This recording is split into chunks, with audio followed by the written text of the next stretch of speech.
Hello, and welcome to another segment of Open House here at Community Media. This is where we bring people in that are making a big difference in the community, a strong part of making our community a great place to live. And I am Raymond Gowker here at Community Media. And, you know, when we look at our community can be defined as a somewhat normal community. We have our nonprofits who are making a difference in helping us have a safe, thriving, and vibrant experience.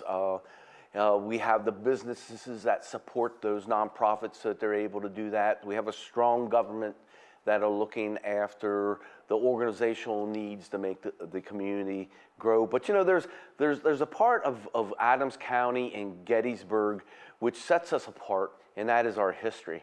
And a vital part of our community is the National Park Service here at Gettysburg. And we have been working with the National Park Service here in order to celebrate that community element and grow that. And we're lucky today to have Jason Martz with us, who is the communication specialist. Correct. For the National Park Service. Jason, it is nice to see you. Absolutely. And thanks for bringing your smile with you here today. So happy to be here. Well, first of all, tell us about your position. What does a communication specialist do? Communication specialist for Gettysburg National Military Park and Eisenhower National Historic Site covers a lot of ground, covers a lot of territory. What I deal with is what would be considered traditional media, so talking to members of the press, different TV, radio, newspapers, folks like yourself here at Community Media, write press releases, send those out. I'm the contact person for really anyone, not just the media, but if anyone has some big question that isn't necessarily visitor-related, visitor-specific about the battlefield or about the Eisenhower farm, they all come to me. I also have responsibility for both park websites, although I do have a fair amount of help with both of those, need that. The web is incredibly important as far as getting information out to the visitors. All the social media platforms, photography, video, and anything that needs to be printed. I work with those elements, design things for print publication, and then ultimately get those printed through a number of different ways. So for me, communications is an offspring really of working with the public. And that just simply means, is it new type media, web or social media, video, or is it more traditional when you think of dealing with TV or newspapers, members of the media and so forth. So it's a little bit of everything, and my days are never the same. And typically what I need to get done needs to be done immediately, or it's already due yesterday. Mm-hmm. That's usually how my days and my weeks go. So you're like the pivot point between connecting the community with the National Park Service? Sure, you could say that. I think that's a safe thing to go with. And the other aspect, when you talk about the new medium, you know, did you grow up with that, or? You know, I came up through the National Park Service in the early days where there wasn't any of this, where social media really didn't exist, and having a website was pretty foreign in the early days. But as my career has gone on and through the years, first I picked up working with the National Park Service websites. Then I picked up a camera and I was able to work with photography. And then I pivoted over to video and was able to bring that element into the website. then social media took off, and then all of that then got incorporated into that. So it's been an ongoing process, really not just for what my title is, and I haven't been a communication specialist my entire career. I've been with the Park Service about 23 years, and I spent about the first half of that being a park ranger. So I have that connection to the public and being able to communicate for them. But also, as my career has gone on, I've pivoted, as you mentioned, to be able to not only communicate specifically with the visiting public, but also with the professionals, the media, the trained media and the press and so forth. So it's been an evolution, and it continues to be that, I think, almost every day. That is exciting for you, and also it shows that you have remarkable character. To be able to be flexible and have the interest to learn these technologies, that's not always the normal for a person, but you seem to look at it as not only a challenge, but something fresh. Fresh, I'd also call it fun. I might be one of those rare folks out there who really likes what they do. And like I said, each day is different, and there's an opportunity to learn something new or have a fresh idea and be able to take that idea and then make it work for whatever project is next. And maybe that idea isn't good for this project, but it might be good for the next one. And so I tuck that one away and save it for the next time. Okay, and you have a team to help you. No. You are it. I am it. I am typically an office of one, but I do occasionally get some seasonal help with interns, usually college students during the summer, but yeah, most of the time it's just me. That is awesome. That's exciting and crazy. Yes. I tried to connect with you first in July with Jason, and not realizing, or I should have realized that, you know, that's basically your most busiest season, and you don't have a lot of people, and the people that you do have, like you have interns, but even the Park Service itself, the people that you do have, it's like game time. Everything is on, and that's exciting. I think it's a great opportunity for the Park Service and the community to have an individual like yourself who spent 12 or so years as a park ranger, working with the individuals, delivering the message of the experience of Gettysburg, and then to be able to use that to communicate. You couldn't find a person like that. They did. But the National Park Service is, I think, unique that way. There are a lot of jobs within the service that will allow someone, I think, use my case as a case in point, where you can start going down one particular road, and then once you see how the system works, and you realize, oh wow, I could go in this direction, or I could go in that direction, and still take all of that knowledge with you. And I think for me, that's what I've been able to do. And the National Park Service is something that is quite open to employees moving from one park to another. So you could go from a natural park to a cultural park, and then back and forth, and so forth. So there's the opportunity to broaden and really become an expert, not just in one thing, but maybe in multiple things, tends to be a good thing, but I think it's maybe a double-edged sword in that you, in some cases, and I might be a good example of this, where there's a lot of things that maybe I'm good at, but I'm not an expert in anything. I'm a jack of all trades, I think is maybe the best way to describe it, but that's kind of the nature of the beast, but yeah, It's So fun. you may be a jack of all trades, but you're wise enough to know enough to communicate with someone who may be a specialist in that area when you need it. Oh, absolutely. And I think in that regard, that helps me with the learning something new almost each day, each week, something along those lines, and picking up these nuggets, these threads, and being able to learn something different or see something from a brand new perspective.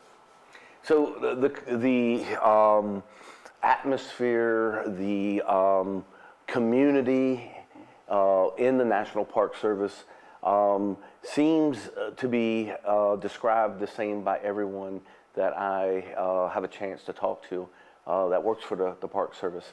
First of all, they love what they do. And I guess that comes with wanting to be a ranger.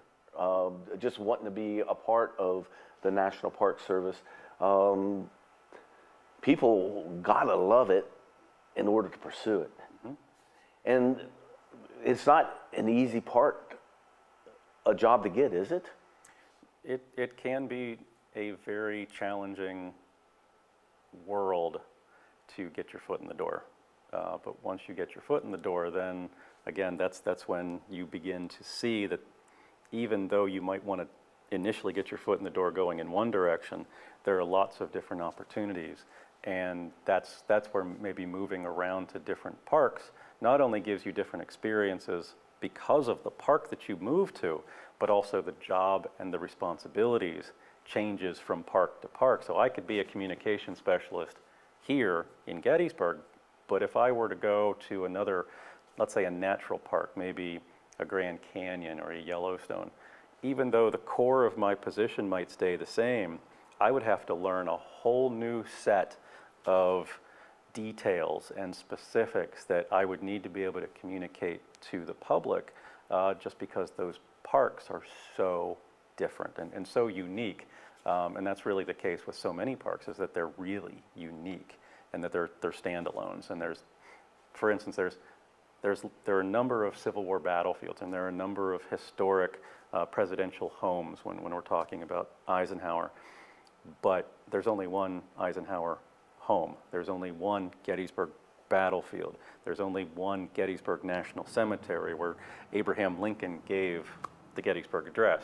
So there are certain things that are just so unique that you don't get that story anywhere else.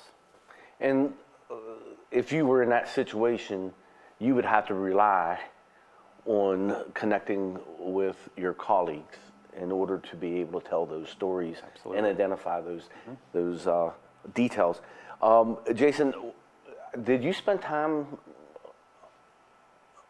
other than at Gettysburg? As in As a park service? working in other parks? Yes. Oh yes, many. Where did you start? Well, it's a full circle story. Okay. I started as an intern in 1996 here at Gettysburg. Okay. And that's when the light bulb for me went off and I realized, oh, I could do this for a living. What fun. Sign me up, Yeah. right? But I got my first position in the National Park Service in Washington, D.C. at President's Park, which most people would know more broadly as the White House. So this was at a time where the general public could take tours of the White House most of the week. And so we dealt quite a bit with Washington, D.C. history, White House history, presidential history, but then also getting folks the free ticket and getting folks lined up correctly and then getting them in and out of the White House. So we worked very closely with the Secret Service in order to do that. Then I moved to Fort McHenry in Baltimore. So I learned about the War of 1812 and Francis Scott Key and the Star-Spangled Banner and all of those elements. From there, I went to a small park in central Pennsylvania called Allegheny Portage Railroad, which is the Pennsylvania version, if you will, of the Erie Canal in New York or the C&O Canal in Maryland, so there was a lot of transportation history. From there, I went back to DC to the National Mall, which incorporates all of downtown DC, where the general public is most familiar with when thinking about Washington, DC.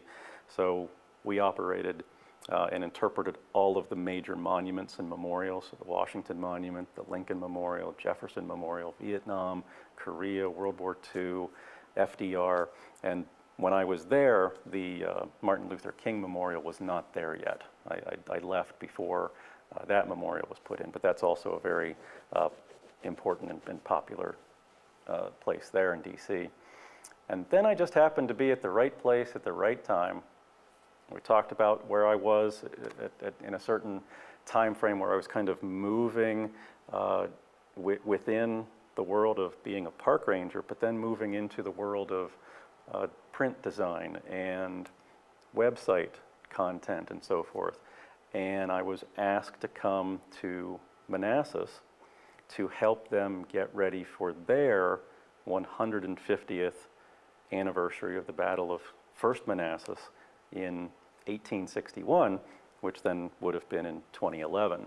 And so I went out there, and that morphed into helping almost all Civil War battlefields with their, I'll call it marketing. We don't have marketing within the National Park Service, but that's probably the easiest way to understand it.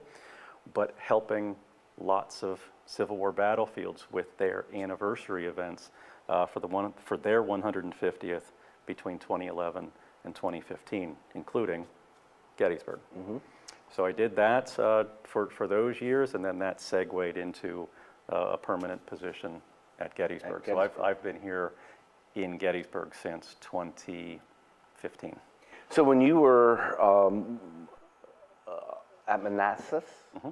learning web design, did you have a team? Yes, for that I did wind up ultimately having a team.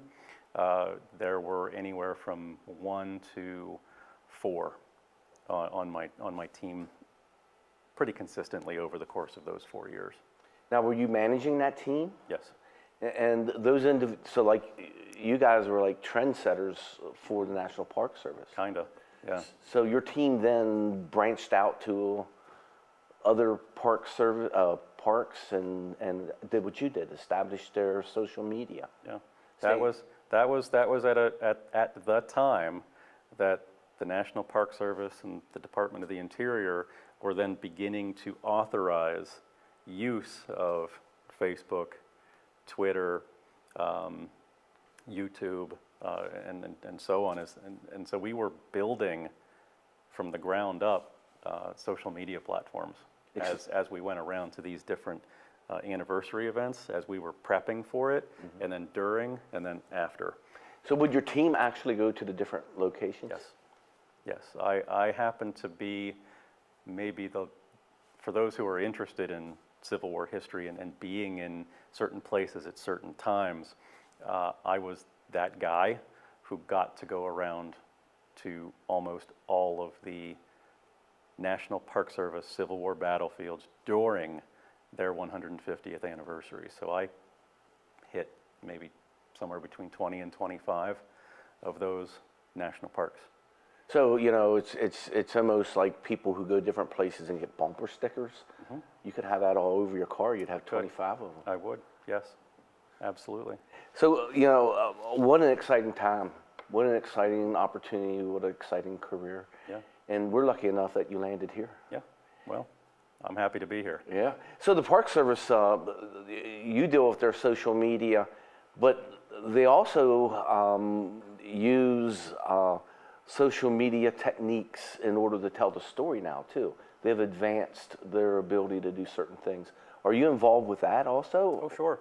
Oh, yeah. No, it's, again, utilizing the techniques that are out there, the technology that's out there, in a way to connect with audiences wherever they are.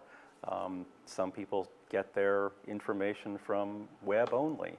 Maybe they're social media, and they're very focused on utilizing social media. So yeah, it just depends. what we have to do from my position and the folks that I work with in other divisions across both parks is thinking very broadly, because if we have something that we want to communicate to the public, we might have to do the same thing 4 or 5 different ways, because those individuals that we're trying to reach may not be on one platform, but they might be on another one.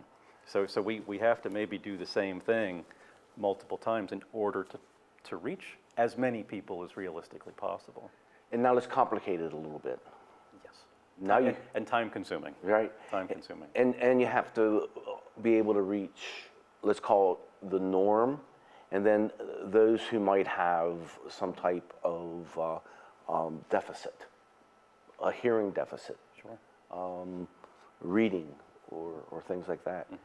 But okay, so that's connecting with the community. But in the experience of going to Gettysburg itself, you have certain digital platforms that tell the story. And you also have different platforms, I think, that exist so you don't have to come to the Park Service in order to experience some of that story. You involved in some of that? Yes. Okay, All, so all the above. it's the same question I asked before, just, me trying to get clarification. Nice and busy. Yeah. Oh, yeah. It's again with technology. If you don't keep up with it, you get left behind. So it's very important to maintain some level of knowledge as far as that's concerned, for fear of being left behind, and it doesn't wait for you. The technology doesn't wait. So is there one project that you're working on as far as being able to connect right now, that you're honing, or something that you could share? I think what we have come to the conclusion of is that even though we are able to do certain things, and we have some of the equipment maybe, we don't have the time or the expertise to do everything as well as we would like. And so with the help of community media, you are the folks that we ask to come in to help with the live stream of this past Dedication Day, November 19th, which is the anniversary of Lincoln's Gettysburg Address and the dedication of the Soldiers' National Cemetery.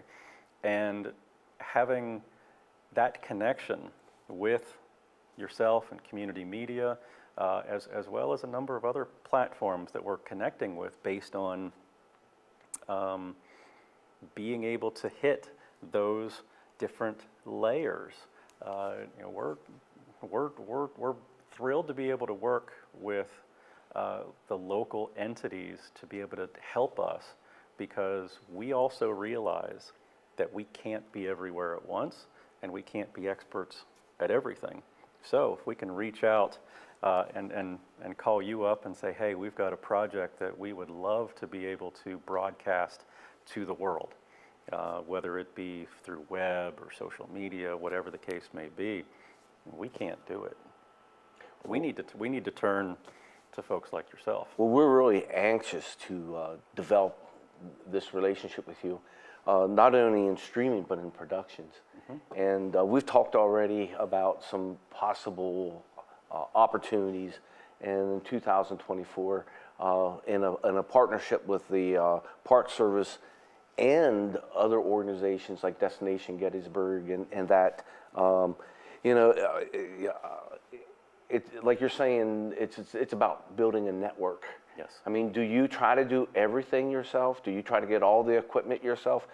Everything, all those layers, you're almost going to have to hire people, or do you take and make the community more rich? Well, that I think was the conundrum, is that we were attempting to deal with all of these layers on our own, and it got to the point where we had to sit back, and a number of us talked, and we basically all came to the same conclusion, that as much as we would like to do it, we just can't. And so some of these streaming scenarios and just having the equipment and having the knowledge, there again, you can only go so far before the dam breaks. And we kind of got to that point You're where putting your finger in the dike, huh? yeah, well, one here and one here and one here And your one toes, here. huh? Toes too. So yeah, we had to admit to ourselves that we could not provide the best quality or quantity, for that matter, in certain arenas, and that's where working with community media is going to definitely help us in the future. And we're lucky here at Community Media to have Mark Worley as our station manager and Sean Garrett as his assistant and volunteers and constantly looking for people who want to learn media, so they might have a chance to work with the Park Service through us. Yes. You know, when we sat down, we started to look at what we were going to talk about. We haven't hit much of that yet because, but you know, Jason, you were a student, I guess, at Gettysburg College. No. No, I went to Frostburg State University in Frostburg, Maryland. And then you had your internship from there. Then I had my internship here in Gettysburg. Wow. Yeah. So yeah, Yeah, I didn't make the local connection from Gettysburg College or anywhere close to here. I was. And to be mature enough at that age in your early 20s to realize that this is something that you wanted to do. And were you a history buff or? Yeah. No, I definitely. I realized in high school that I really liked history, and I was really good at it. I just wasn't sure what I was going to do with it, and that was one of those aha moments when I came here to Gettysburg to do my internship here, and that's when I knew where I needed to go. So this was your purpose. I think so. And you did such a great job, not only for our community, but for all the state parks, all the national parks. National parks, yeah. And the exciting is you learn all that. You were on the forefront of developing these techniques. And, you know, Jason, Community Media is in the process of doing a documentary on our local nonprofits. And the one thing that we find out is our local nonprofits, the people who run those could easily be working as CEOs and businesses and making a lot of money. And they're very intentional and they're very strategic. And in that intentionality and their strategies, they network and work together towards a purpose. And it sounds like that is what the Park Service is doing. Their goal moving forward is to do that intentional, strategic networking, and we are so blessed to be part of that. So let's get to as you said, the elephant in the room. Yeah. You know, What could that be? Yeah. Ray? Well, we're looking, you know, we're looking at, you know, you take a Sunday drive where you come to Gettysburg, and there's certain parts where you want to go but you can't because the Park Service is constantly trying to make the experience better, and this one deals with Little Roundtop. Correct. What has been done there? Let's start with that. What has been done? Yeah, the biggest issues that surrounded the area of Little Roundtop was wear and tear. It is, by all accounts, there was a 2017 study done to help us steer this information, and that study came back with information that unequivocally Little Roundtop was the single most visited location on the Gettysburg battlefield. And basically 9 out of 10 people, a little bit more than 9 out of 10 who come to Gettysburg went to Little Roundtop. So if you take the averages, and the numbers are a little bit skewed of late due to the pandemic and so forth. But let's say historically over the past 30 or 40 years, there have been roughly 1 million visitors to Gettysburg National Military Park every year. 9 out of 10. So 900,000 people every year for decades have walked and visited and absorbed what Little Roundtop is, and it showed. The issues at Little Roundtop were crumbling infrastructure. There were elements, quite frankly, that just weren't safe.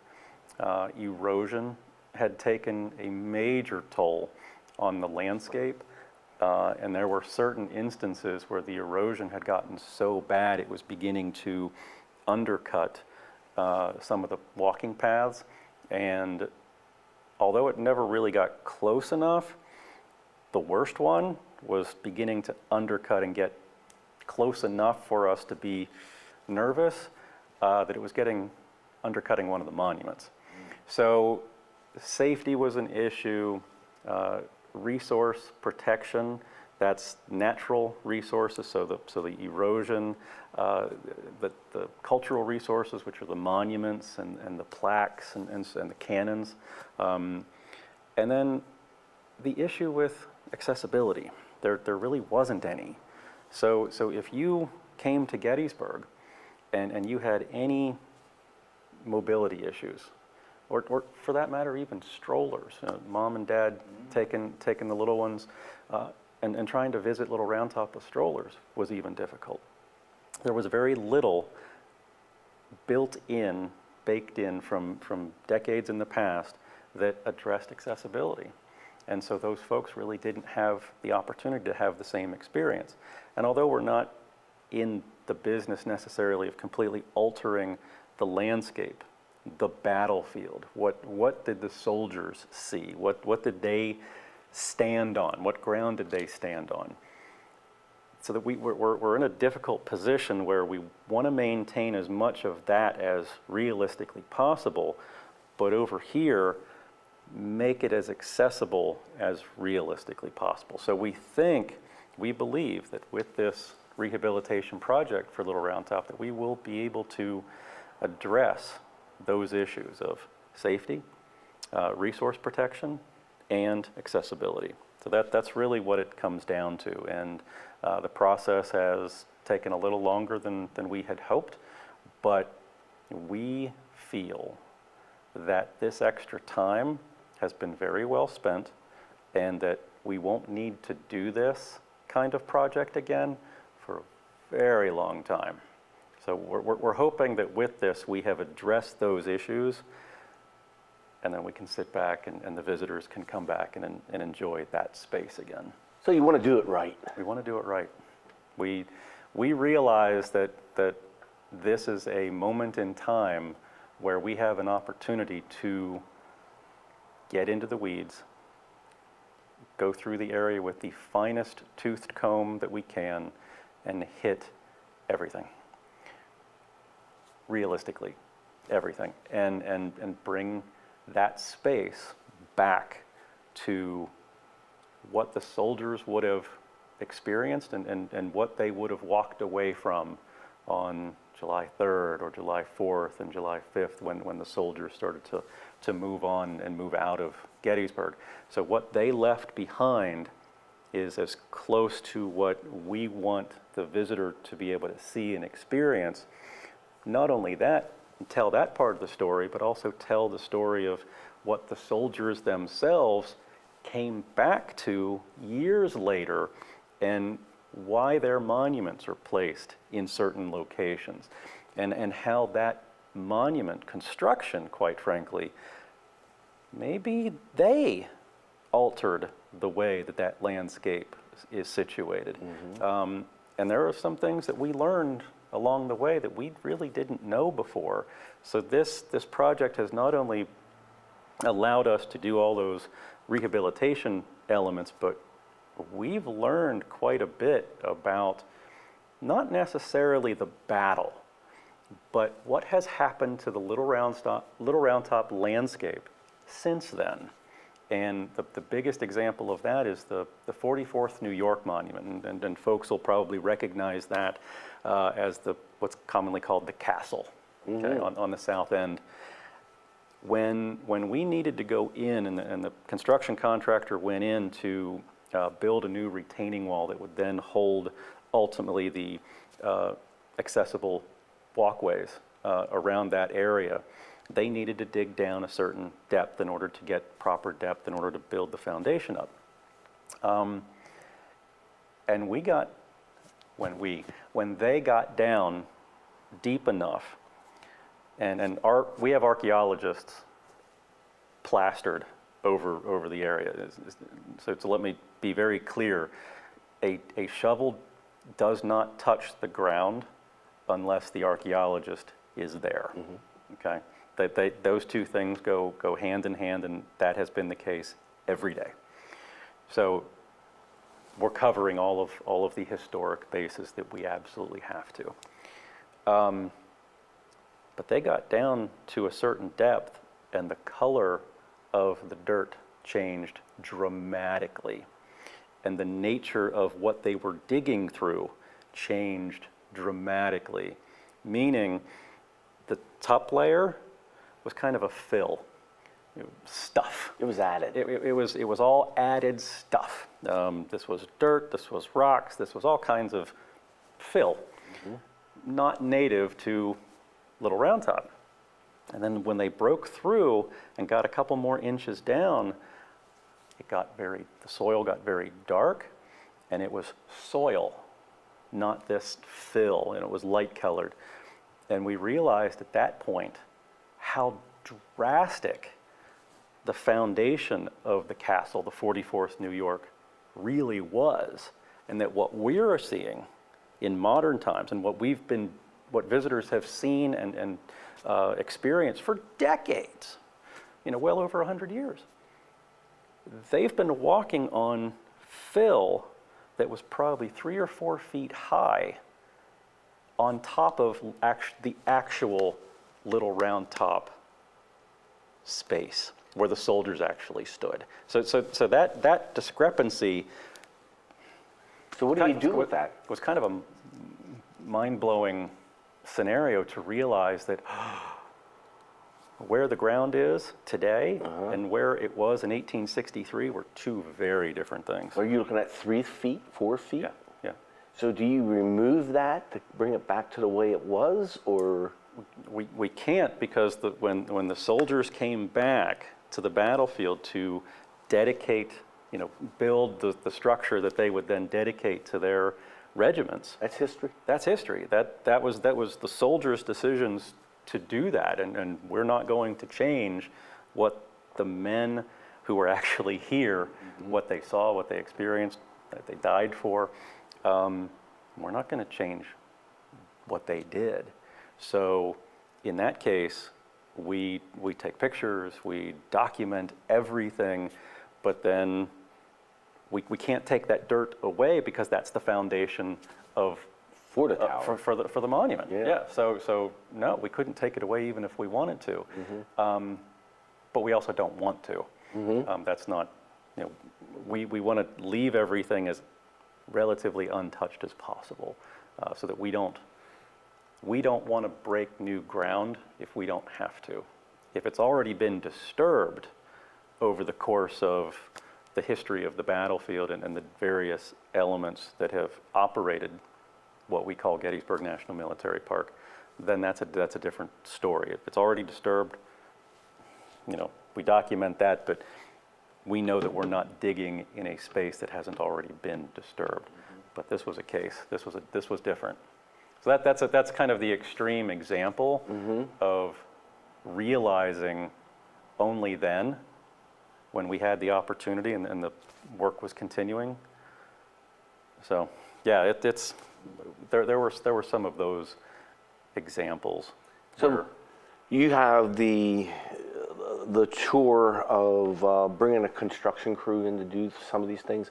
And then you have some of your staff that work with those individuals. Yes. Some of them actually jump in there and get their hands dirty. Absolutely. And then you have the engineering of, okay, we got to make this accessible to handicap, baby carriages.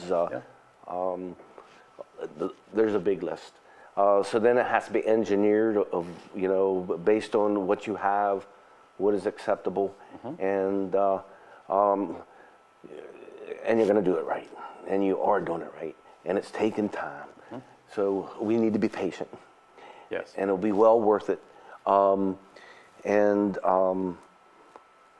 are we? We have been saying for some time now that we anticipate opening Little Roundtop in spring of 2024, and we're still on that. So I would say that we're on schedule for that. But when I say spring, when we say spring of 2024, that would be the season of spring. So what is that? April, May, June time frame, I think is the 3-month window. So I think we're still solidly there. Good.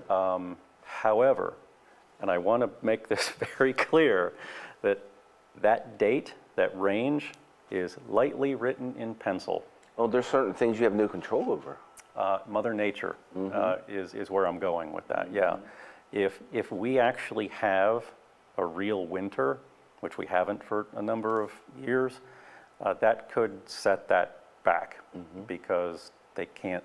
Some of the things that they need to do, if we have 2 feet of snow, they can't work. And you got to wait till it leaves. Got to wait until it leaves. Got to wait until they have time, or collectively we and them have time to get the snow out of the way. Ice storms. There's all kinds of things that Mother Nature could throw at this project that would slow it down. We've been lucky so far. So far. So along with the improvements that you're doing there, are you doing anything to enhance the experience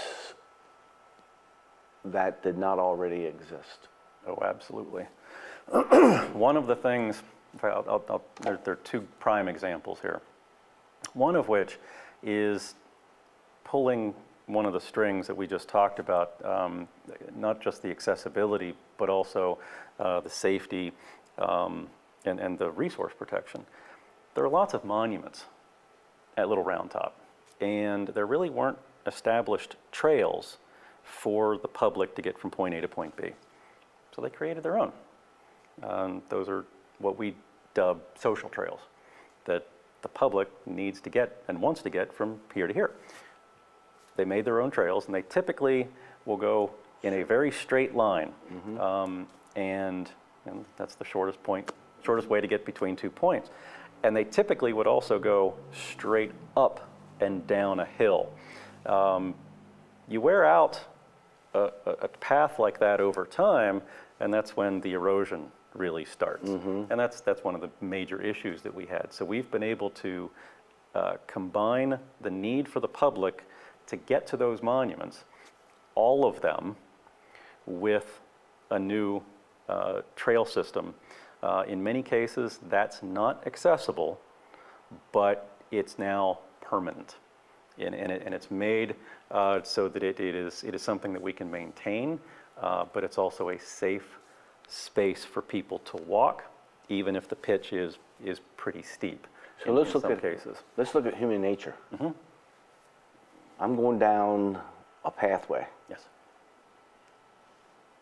And B, where I want to go, I can get off that pathway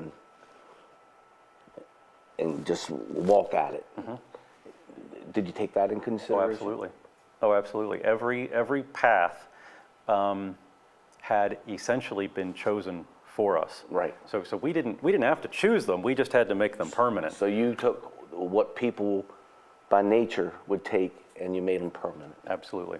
That was easy. I mean, not easy, but it helped eliminate some of the possibilities where we didn't have to think too hard about it. They, the public, said to us indirectly, through the use of these social trails, social paths, this is where we want to go. This is it. This is how we need to get here. Okay, let's go with that. And so we did. But we made them, they're safe now. They're made out of material that we can replace when needed. It's a stabilized, it's called stabilized aggregate. So it's a mix of two sizes of stone, really small and then a little bit larger. It's kind of mixed in a 50-50 mix. It's laid down in some cases as much as 4 or 5 inches thick, depending on where it is on the hill and the pitch. But then basically an adhesive that kind of looks and acts like Elmer's glue is sprayed on with a basic, what looks like a garden hose, and it's kind of worked in with a push broom, and that's applied maybe 4 or 5 times as well to get it worked through as much of that surface as possible. And when it solidifies, it's a pretty solid surface, and we're told that it should last, a year or 2. And that's what you're walking on. That's what you're walking on. So, and not only that, but we also chose the color of that stone. Which was? It's a brown that matches the earth, the soil color of the Little Roundtop area very closely. So it looks natural. Okay. So it doesn't look like it's out of place. It's not pink or blue or some macadam. or it's So it's not that solid either. It's not necessarily permeable, but we also have dealt with the issues of water runoff and erosion by placing what are known as water bars. If you go hiking at a state park or maybe on the Appalachian Trail, typically these water bars are placed in steep sections of the trail with logs, and they're kicked off at maybe 100, not 90 degrees, maybe 120 degrees, just to channel the water away from the trail so that the trail itself doesn't erode. Well, we've kind of taken that same idea, but using native stones from Little Roundtop itself. Ooh. So yeah, we've done a lot of recycling as well. So the construction project has then given us an opportunity to place things where they need to go for the longevity of the project, but everything's natural. Everything came from Little Roundtop, yeah. So we recycled quite a bit. Jason, there's a lot we could talk about. I mean, this is very enjoyable for me, and I'm sure we all are enjoying it too. Real quickly, as we need to have you come back. Sure. What is the mission of the national park? The mission of the National Park Service is to preserve and protect the natural and cultural resources for the enjoyment of the public. So it's a pretty straightforward mission statement, and we take it very seriously. That's in many cases when visitors go to let's say a natural park. I would think of a natural park as Acadia in Maine, right along the coast, or Grand Canyon, Yellowstone, Everglades in Florida.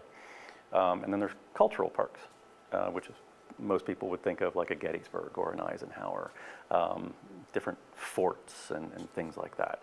But we have a very, very balanced mix in both of these parks that is as important culturally as it is naturally. And so that's something that we take very seriously per the mission of the National Park Service, even though maybe in many cases the visitors come here thinking about the cultural stuff, the monuments, the plaques, the barns, the houses. Over at Eisenhower, his home and his vehicles and all the books and stuff that was in his library and everything that was in Mamie's kitchen and things of that nature. But it's all placed in a very natural setting here in Adams County. So we also take the natural side of both parks very seriously. So you have the intellectual and the emotional part, which is somewhat the cultural part, but the sensory, the environmental, beautiful land. Yes. It is a beautiful land, and Adams County is particularly very varied in its landscape. But there's a few things that you have coming up. I'd like to get into it in detail, but we can't, because you know, we started this Wednesday morning. Probably it's Thursday by now. You know, but what are some things that you have coming up for the winter that would be? You have some interesting things coming up. Yeah, we to really appeal do. to a variety of people. One of the things that the public has really taken to year after year is the Winter Lecture Series. And that starts on Saturday, January 6th and runs through March 3rd. I don't know if that's Saturday or Sunday. March 3rd at 1:30. And those are lectures that are given in one of the theaters at the Museum and Visitor Center. Those programs are free of charge, but it is a first come, first serve because they are relatively popular. So interested individuals would want to come into the Visitor Center in the morning, opens at 9 o'clock in the morning, and just get a free ticket from the ticket desk. And then they can enjoy the battlefield and come back at 1:30. This way that they have that ticket, right? And they come back and make sure that they have a seat. So we don't want to have too many people for not enough seats. So that winter lecture series has become very popular. We have speakers from in-house, numerous different elements, divisions within both Gettysburg and Eisenhower will be speaking. So park rangers, our biologist is going to be speaking. Also historians and authors from other parks and other establishments. I believe we have someone from either the Library of Congress or the National Archives is coming to speak as well. So it's a very well attended and very popular event. That starts January 6th. And then, if I may turn my page here, we experimented with a project last year called Sensory Friendly Day. And Sensory Friendly Day is time set aside for 2 hours where visitors can come in for free and go to the cyclorama, the painting, the big circular painting, as well as the Museum of the Civil War, and all of the noise, all of the lights, all of the narration, all of the things that would be maybe overwhelming to anyone who has sensory issues. They can come in and enjoy the cyclorama painting, lights up, no narration, no special effects, and just soak it in.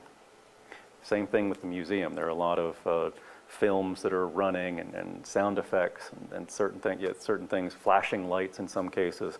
And so these sensory friendly days, this time we're doing two. One on January 13th and the second one on February 10th. And information about all of this is on our website. But it's 2 hours in the morning on those 2 days, free of charge, and everyone is welcome. It's not just for those who would have special requirements or certainly would benefit them. It's open to the public. Come on in. If you want to see the cyclorama painting in a very quiet, calm, peaceful atmosphere with the lights up, and you can just take your time and walk around and look at all those interesting little nuggets that are sometimes hidden either in the painting or in the diorama in front of it. Take your time. Same thing with the museum. Take your time. Just walk, relax.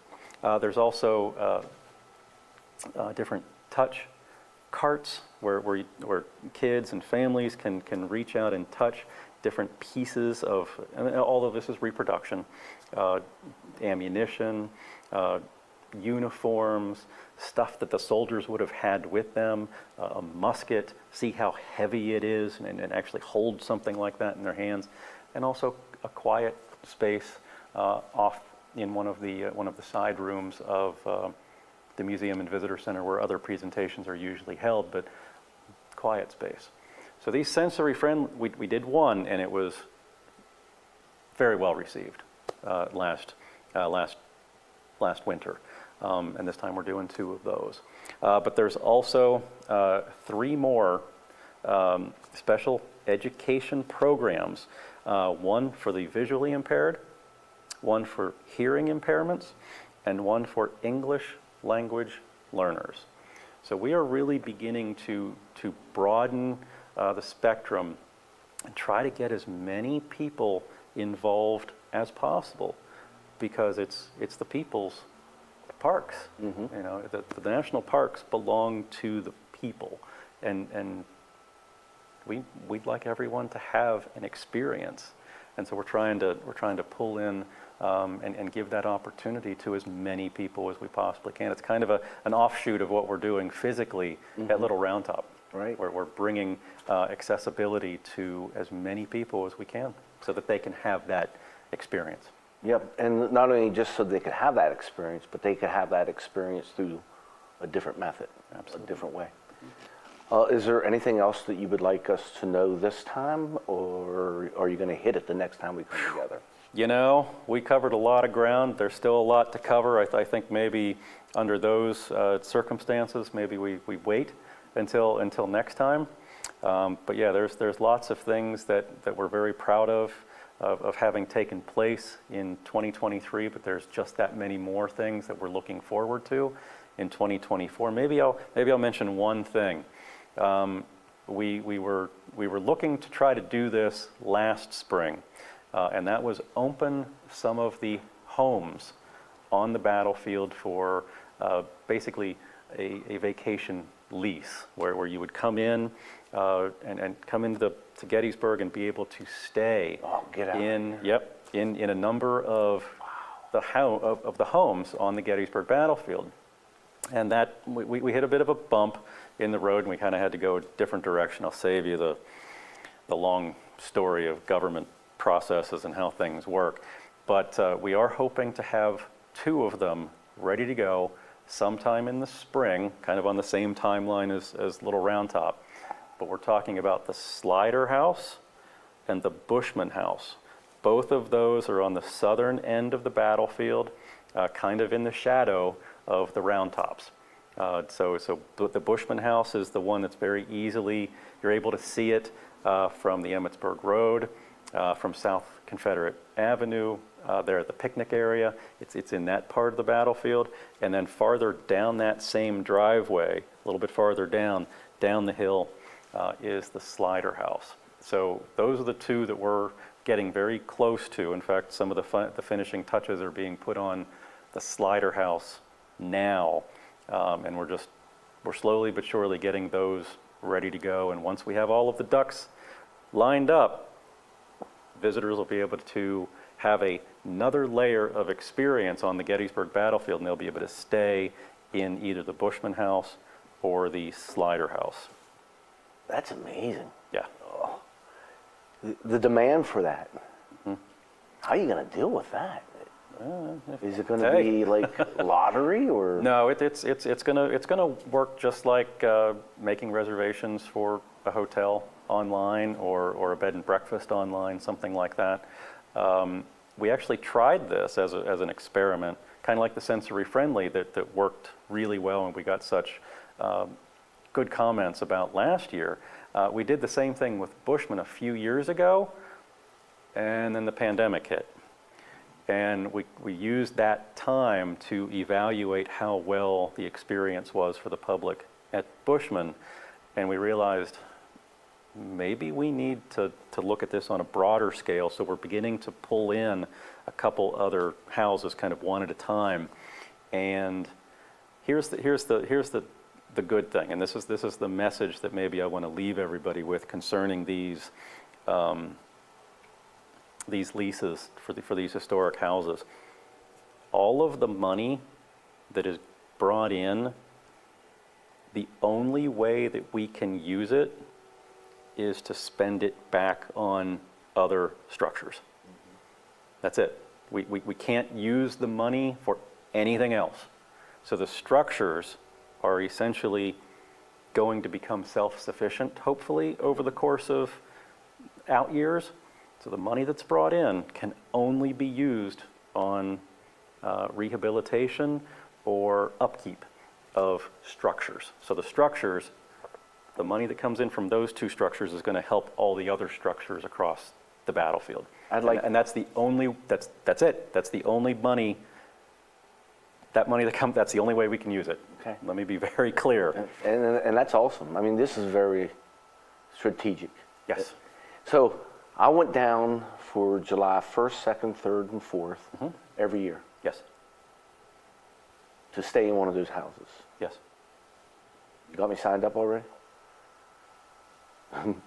I'll do my best. I can't make any promises. I know. I could just see that as being extremely successful and in demand. And what experience that would be to be able to stay in that place. And, you know, but Jason, there's so much more that we could talk about. There's so much that we will be talking about.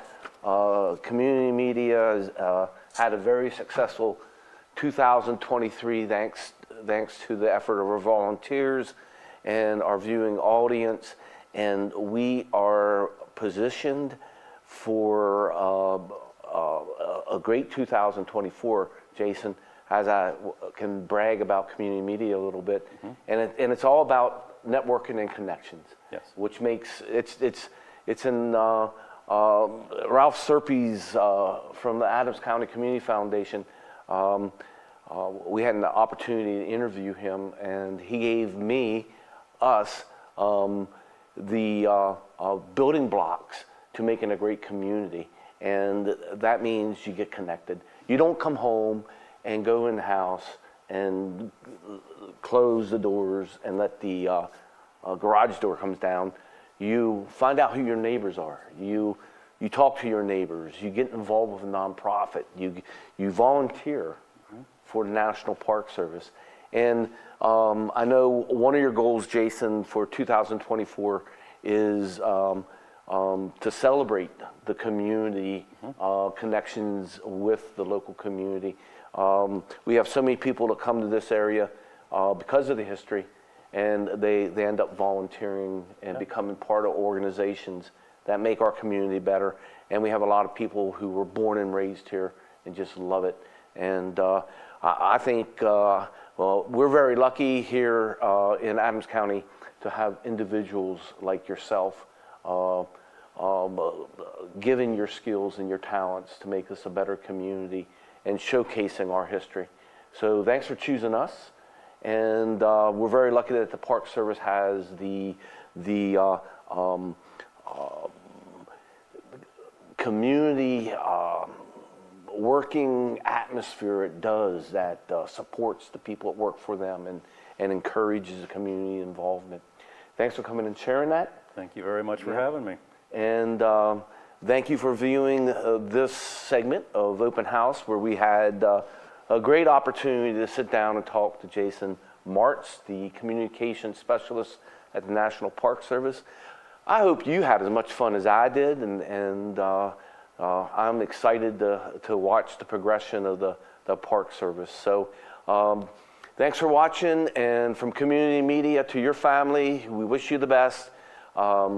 Be kind, and remember, you are the best.